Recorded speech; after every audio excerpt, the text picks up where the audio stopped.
Hi readers, welcome back to my channel, Lila Wanders and Reads. Lee here, filming this again from my phone because my camera, again, has decided it does not want to turn on. It did that a while back and then magically turned on one day. But anyway, so this week I actually did get a fiction book read.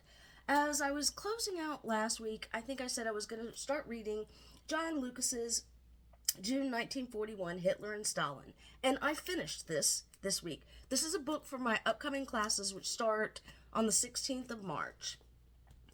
And after that, I started Geoffrey P. McGarghy's War of Annihilation, Combat and Genocide on the Eastern Front, 1941. On June 22nd, 1941, Hitler began what would be the most important campaign of the European theater. The war against the Soviet Union would leave tens of millions Soviet citizens dead and large parts of the country in ruins. Pardon me, I have a cold. Anyway, so I am early on into the campaign right now and have not yet gotten to Moscow. And I'm not sure where this ends, but I think we're about to start.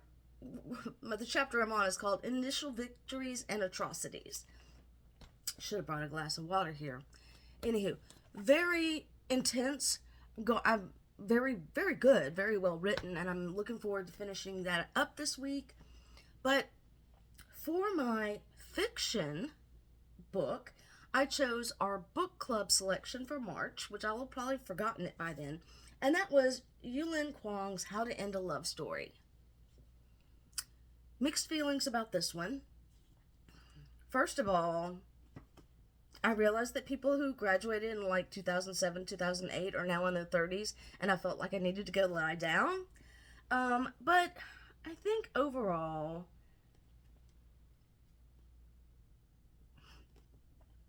the one thing I really liked about this book was kind of a resolution with, or coming to terms as best she could with something that the main character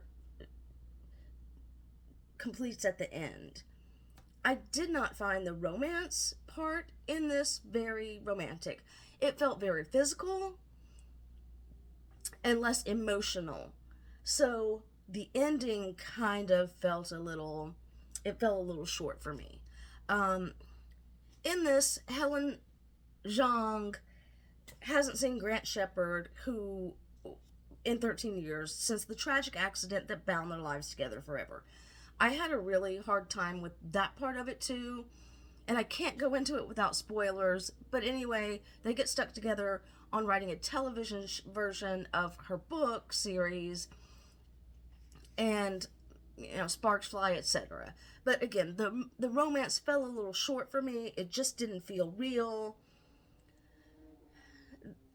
I did cry at the end because of that resolution with the main character. Anywho, I can't really recommend this. I thought it would be great. It's not. Anywho, so I did get a little book haul-ish. One of them I may have told you about before. But, so let me tell you how lacking I was in world history, say, 10 years ago. I knew a lot about Afghanistan, but I did not understand the role of Finland in and around World War II. And yet, I think it must have been 2006 or 2007, I took my family to Finland for Christmas. So we did this whole Christmas thing. It was fantastic. And while there, we went to a museum, and lo and behold, what do I see? A little Hitler statue.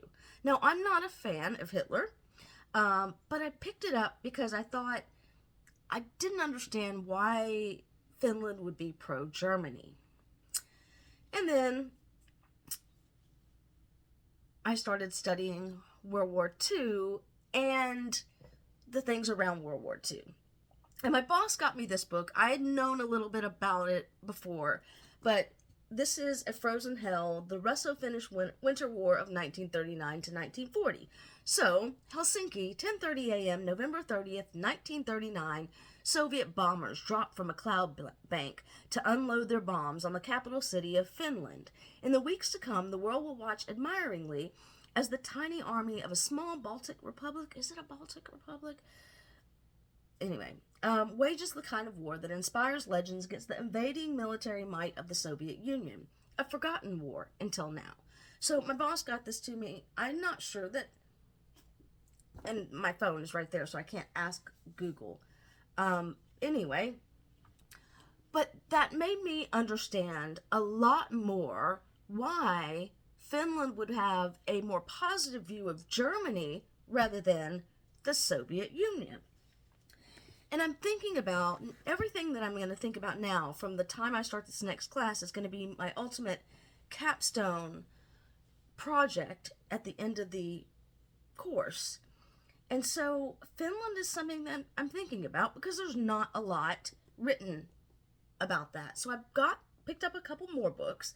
Finland's War of Choice, The Troubled German-Finnish Coalition in World War II by Henrik O. Lund.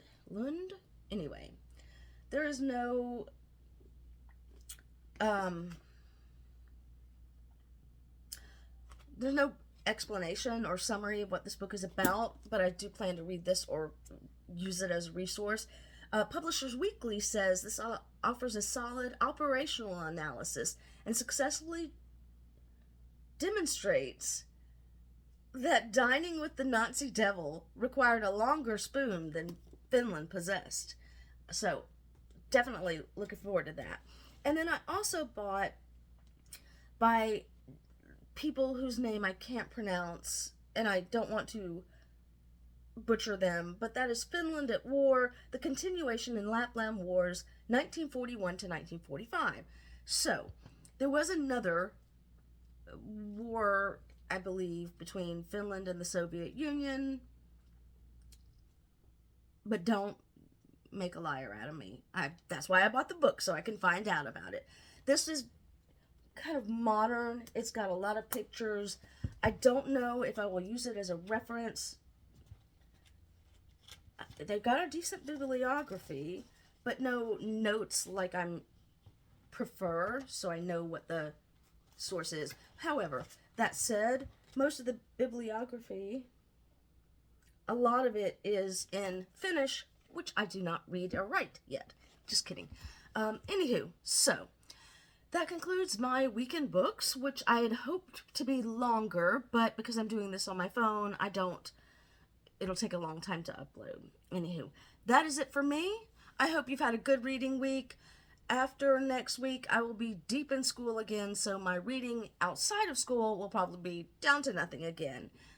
Anywho, if you've stuck with me this long, as always, thank you for sticking with me on my journey, and happy reading.